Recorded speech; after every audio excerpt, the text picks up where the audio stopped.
Yakoku, Nocturne, the Gentle Night of the Arsonist Tsutomu. This work was first held on the Theater Suzunari in 1986. Theater Suzunari used to be an apartment building, and they combined several rooms together and renovated them as one small theater. Of course, the theater is still running. The capacity of audience has not changed since then. It's been between 150 to 200. Well, 1980 is the era of the small theater movement, and the great number of small theater were built in Shimokitazawa area, a very popular place known as City of Drama Theater, and also countless number of theater company emerged within this period of time. Most of those used to be drama club in university and became theater company after they graduated. In many cases, they had talented playwrights who also did direction, and he himself recruited actors and actresses to play their own original works, competing with other companies. Each company had many fans to see their play back in the time. If I name off some leading companies, they are such as Yume no Yuminsha and the Third Stage. Well, even though they played in small size of theater, they attracted more than 10,000 fans and even more when our company had just established.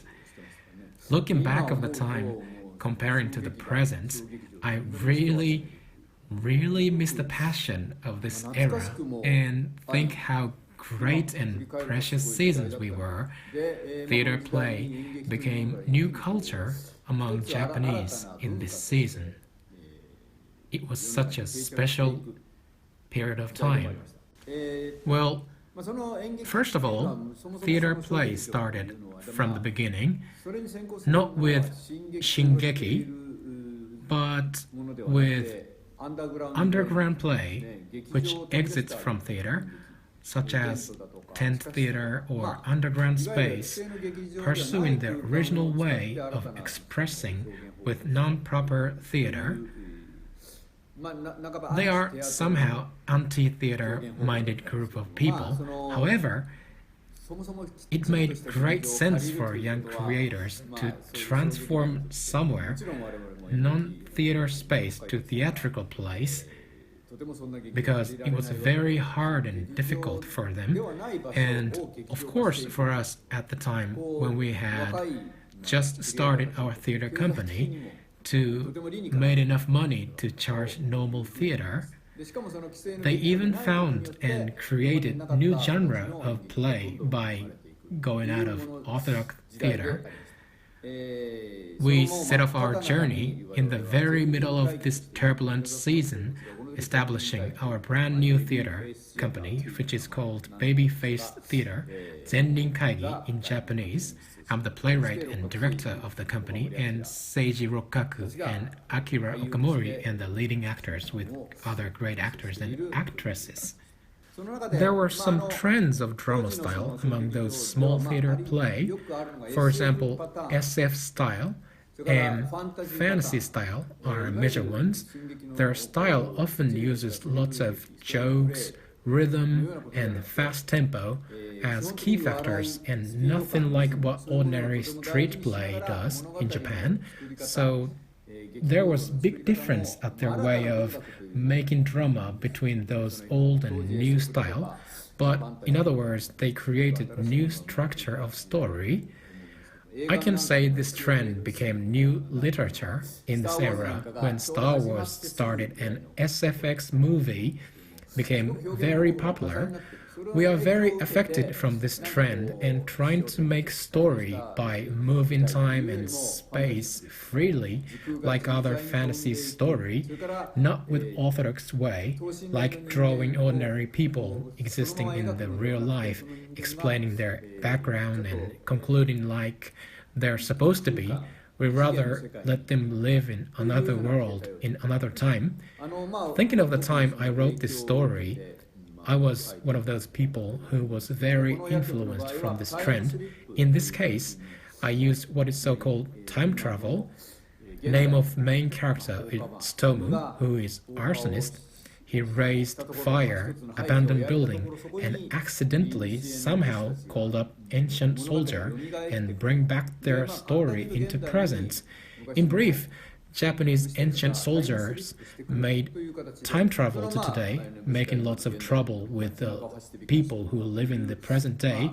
For audience, that's the funny point, to see them struggling with each other. So it is pretty much fantasy style of drama. But to tell you the truth, I intended to bring one more idea in making this work, and which is actually no. I was specializing theater course in the university to make my own drama. I have always wanted to make drama in small theater play style, but somehow I choose to go to theater course to study Japanese play. So of course I had to learn Japanese traditional art such as no, and came to know one of its style called Fukushiki Mugen-no. For example, there's a Japanese monk traveling around and meet very gorgeous old tree of cherry blossom. When he looked admiringly at the tree, one old man looking like a fairy of cherry blossom showed up to tell you the story, and next moment devil appeared and tell you another side of the story. In the end, old man turned himself to ancient Japanese soldier, just like what he used to be, and Damon revealed himself as ancient hero who died with deep regret. They started to tell Japanese monk about what they have been through and how they died and ended up as very old man and Damon, staying and wandering around this cherry blossom with nowhere else to go, trying to find somebody who would listen to their story. So this is Fukushiki Mugen-no, a memory of place showed story to draw its missing memory. The role of Tsutomu, main character, is to call the story like Japanese monk called those wandering spirits. Like Mugen-no, he recalled ancient myth in one certain place. So this is Fukushiki Mugen-no is about. This is the very first one, and I wrote some other stories with Mugen-no style later. Well, I would like to tell you some good points about Mugen-no style for small theater play. One is I was in the mood of writing this SF type of story containing two different dimensions, such as the present world and ancient world, creating something that does not exist in real world. It is popular type of drama at the time and prefer writing fantasy type of story rather just sticking with ordinary straight play. The other good point, actually very important point, is about stage set. Let's get back to Theater Suzunari, where it used to be normal apartment and where we play this drama. It was very difficult to change stage set since there was no space to store another set. The capacity of this theater is very low and also size of playing area is very small. Backstage does not exist and we could barely make side stage for actors and actresses to hide and get ready. So you could only make one set and you couldn't move it. But it is just like no stage. When you think of no, there is no idea of side stage. They are making and developing drama in very limited small area. Looking back of that time, I did not mean it at all back then, but in a sense, it was a link to no style. Later on, we became bigger and bigger company and could afford to use greater size of theater with better backstage environment, like we could easily change sets such as castle to beach scenery. However, way back to small theater era, we could only use one set and that's it. It is very hard for us to make even one set, so there was no choice. No set is even better at the time. This experience with limited environments made great influence on my way of creating drama. And one more important thing is to make and play this drama with actors and actresses at almost same age. Of course, there was a wide range of characters' age. Sometimes they had to play small girl to old grandma, but When we played this drama, we were very young. We were all still in our early 20s. It's only 5 years since we started our theater company. It might cause lack of deep expression with no elders, but what made difference to our creation is like fast tempo or young generation with passionate sense. This is also a feature of young people who live in this era. It added sort of great flavor to this drama, which I did not expect. We used lots of popular songs of 1980 as background music, since we are so in the middle of small theater era in 80s. In other words, when you see this drama, you could also see the era. I believe that you could feel the old big movement happening in this era. Well, so here we are. We're going to show this drama as reading theater. We invited guest actor for this time, Yukikazu Kano, a leading actor and the representative of theater company Hanagumi Shibai, who also played at our first stage in 1986. We were so lucky to have him back then. And again, he came back this stage together with original cast Seiji Rokkaku as Tsutomu and Akira Okamori as Jugo.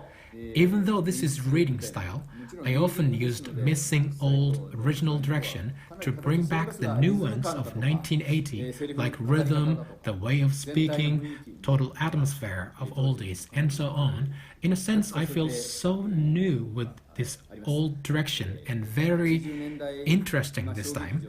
I will be so glad if you could sense a little bit of old missing small theater era in 1980s. Please enjoy the show.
私が知りたいのはただ一つ。私の住処は一体どうなっちゃったのか。ただそれだけなんだ。そんなもん全部焼けてなくなっちゃったよ。本当に気がつかなかったの？いや、焼けた。よく見てごらんよ。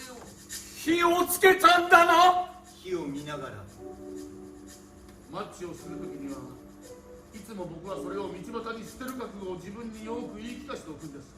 いいか、これは試しにつけてみるだけだぞ。今日はもう放火はしないんだぞ。ちょっとだけ火の具合を思い出してみるだけなんだぞって。けれどそうしてつけた火は僕にとってどうしても吹き消すことができなくて、僕は早くしろとせかす声とやめろバカと罵る声との間でよじれ、何でもいいから一刻でも早く楽になりたい、ただそう思うのです。そして気がついた時には僕はその火を大切に扱って大きくすることの方を選んでいるんです。この場所にまつわる秘密を知っているのか。これは僕の病気なんです。あの星が巡ってきた夜にここに火を放つものがあれば、やめようとしてもやめようとしてもどうしてもやめられない。あの物語が再び息を吹き返すということ。虫だ。出おったら悪霊め。私の恨みはドラム筋の者たちだけにあるもの。お前のような雑魚には用はないわ。命を惜しんでここを去れ。俺には惜しむ命などない。俺の命はお前を倒すためだけにある。お前ごときにやられる私かい。いざ15、玉の王の妖術にかかりシェーの形のまま固まってしまった。虎の血筋のある者とその者たちに加担する者は皆この私の呪いを受けて苦しむがよい。嘆き悲しむがよい。15殿、ああ、姉はトラキオ様。15殿、トラキオ様もここにおられましたぞ。それは誠か。どこだ。いや待て、あれはあの黒百合も一緒でございます。あの女もここにいるのか。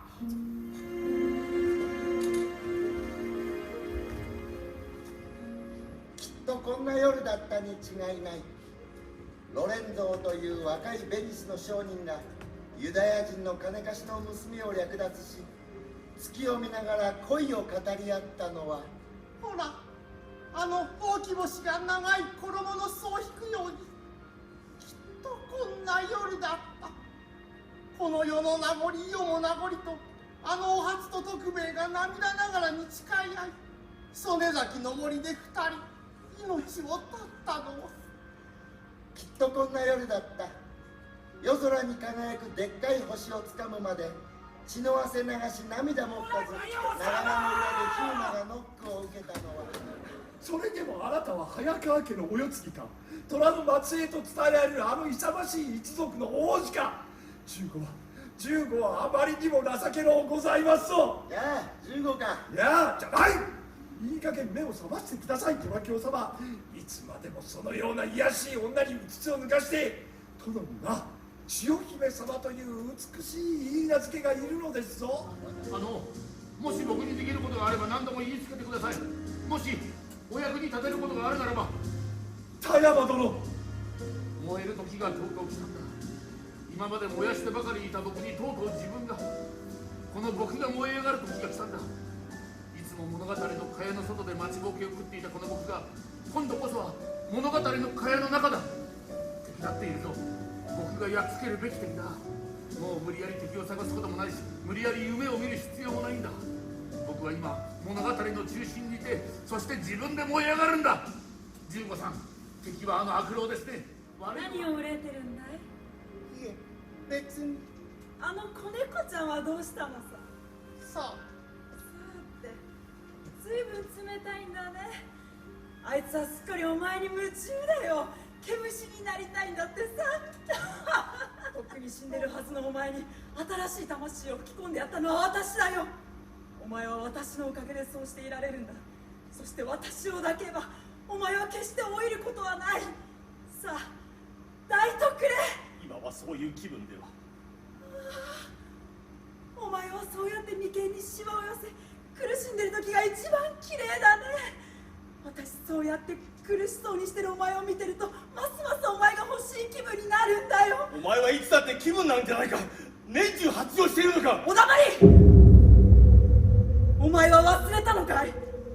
獅子の谷での激しい戦のさなか、幾本かの矢に射抜かれ馬もろともに深い谷底に落ちて冷たくなりかかっていたお前を、この私がおっちゃいきなり手を掴んで黒百合のそばから剥ぎ取るように連れ出してくる。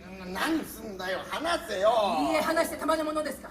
お坊ちゃまはあんな女のそばにいてはいけないのでございます。お坊ちゃまにはお坊ちゃまにふさわしい姫君がちゃんといるのです。私にふさわしいのは黒百合だけだ。姫ならばここにおられますぞ。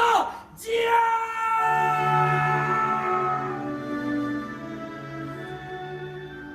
ほら、千代様の方がずっといい。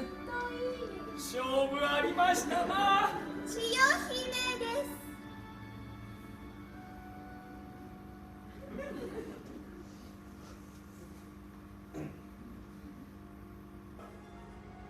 ああ、そんなことは分かっている。重々承知の上だ。それでも私は諦めることができなかったのだ。時という川の流れに好みを投げ出すことができなかったのだ。枝を落ちても雲の巣にかかって止まってしまったもみじの葉のように、私は時の狭間に迷い、生と死の境を漂うものとなったのだ。男と女の境に揺れるものとなったのだ。ああ、千代姫、それも皆お前のためだ。お前のそのヘノンの曇りをただもう一度確かめたいと願っただけなんだ。私だ、四郎だ。バカ殿、虎清様を裏切り、その言い名付けのお前と結び合った。誰かすると突然黒百合は動きを止めて、お前は助けて、大変だよ、誰か、15さん、おい、乱暴をよせ。貴様は誰だ。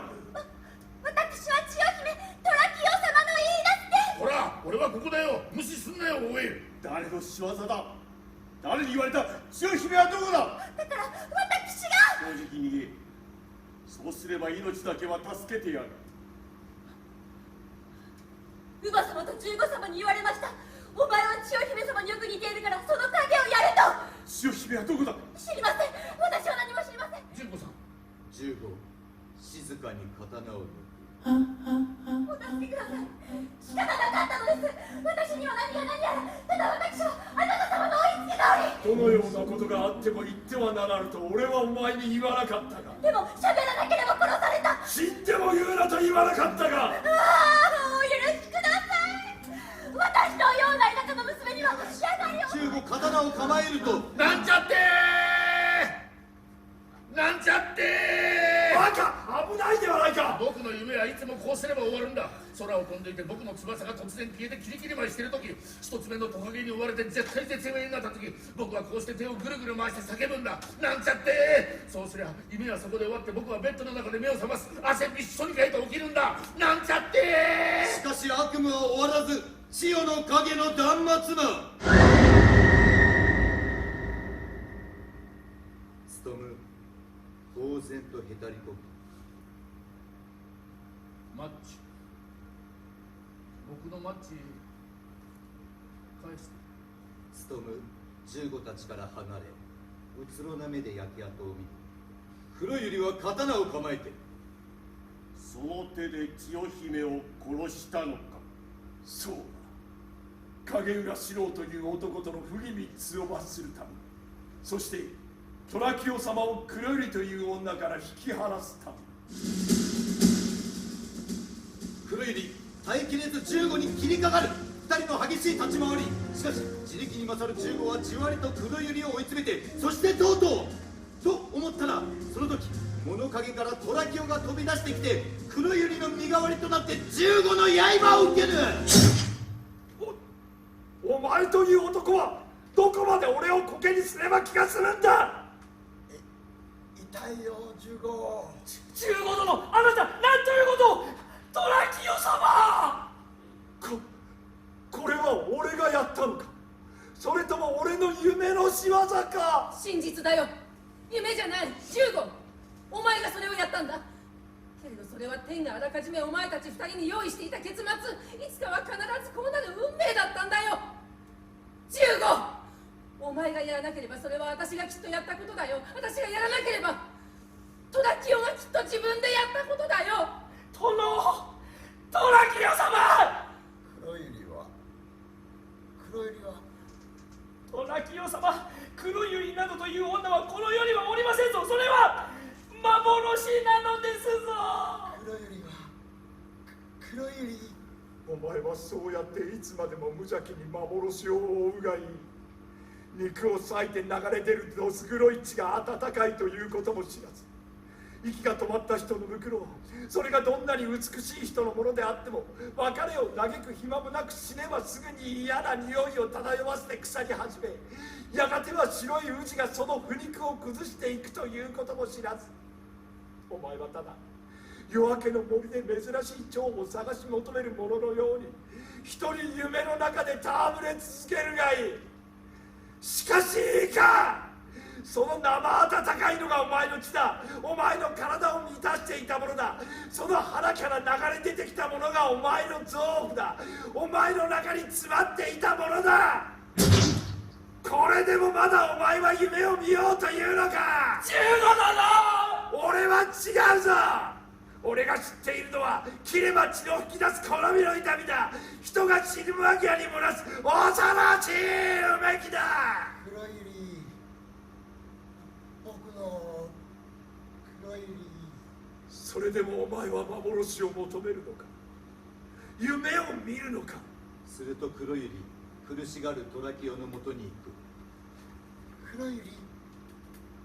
トラキオは安堵したように微笑みかけるが、黒百合はそのトラキオの頬を張る。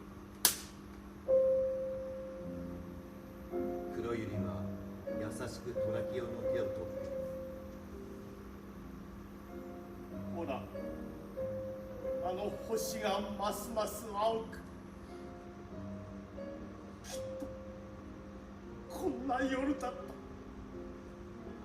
一人の愚かな男が幾本かの矢をその身に受けて谷に落ち、朦朧とした意識の中で愛しい女の夢を見て、死にたくないと小さな声でつぶやいたの。こんな夜だった。バカな王子が夢を見ながら死んだのは、きっとこんな夜だった。愛しい人がすでにこの世にいないのを知って、一人の男が自分の夢からはぐれて迷子になったぞ。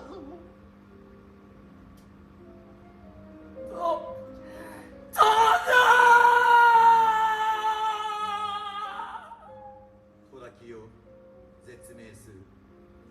黒百合、それを見とると静かに刀を構えて15と対峙して立つ。すると15も刀を抜く。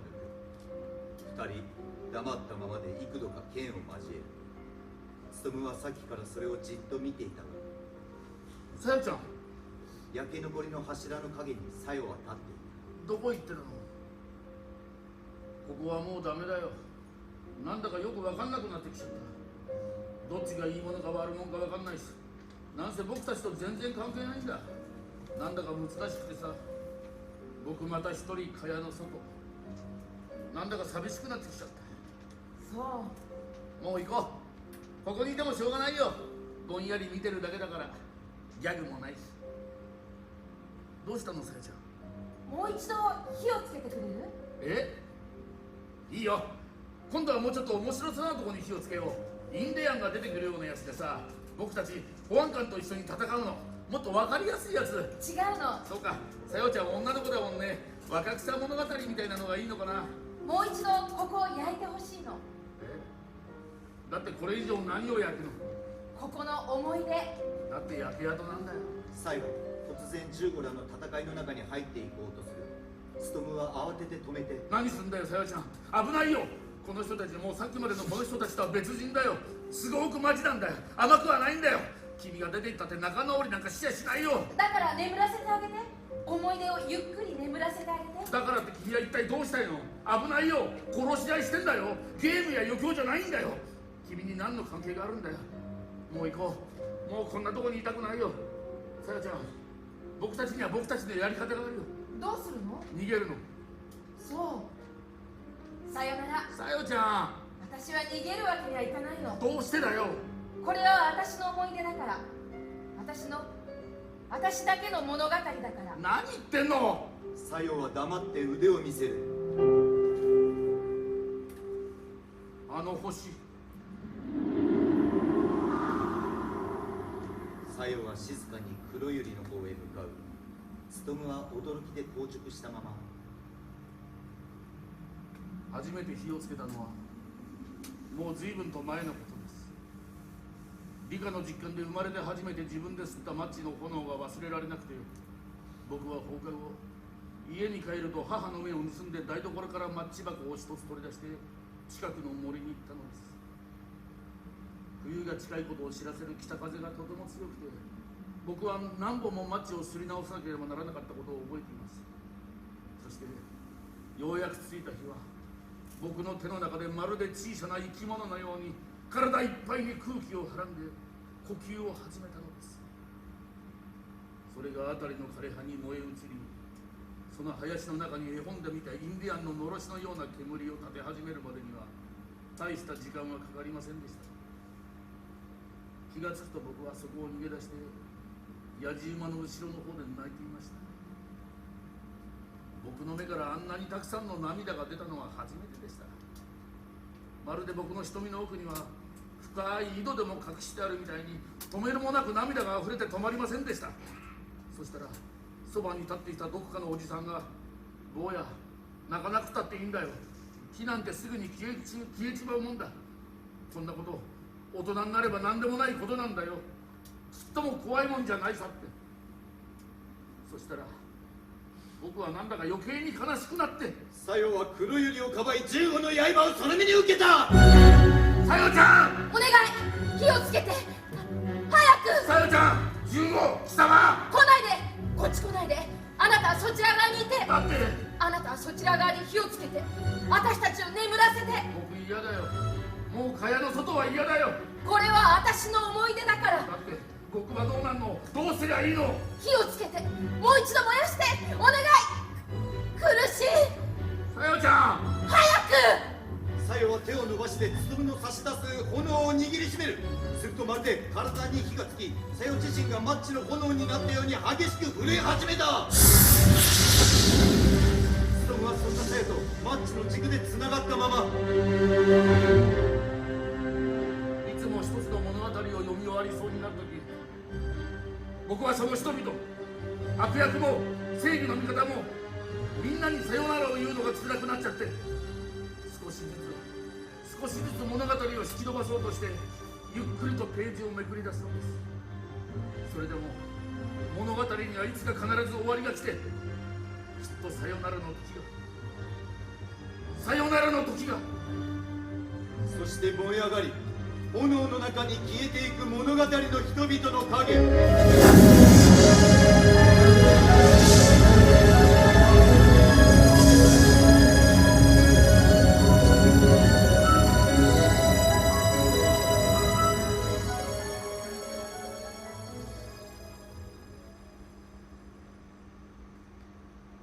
つとむだけが残った焼け跡にまた朝が来る。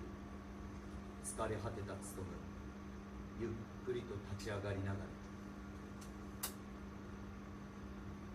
ら、朝か、夜が終わる。僕だけの夜。そしてあの星が消えていく。僕たちの星に今夜一番近づいたあの星が今夜を境にまた遠い遥かな旅に出ていく。今度あの星が戻ってくるのは76年経った夜。でもきっともうこの世にはいないんだろうな。今度ハレー彗星がこの空に帰ってくるのは76年経った夜。でももうきっと僕はこの世にはいない。そして立ち去ろうとして焼け跡を振り返る。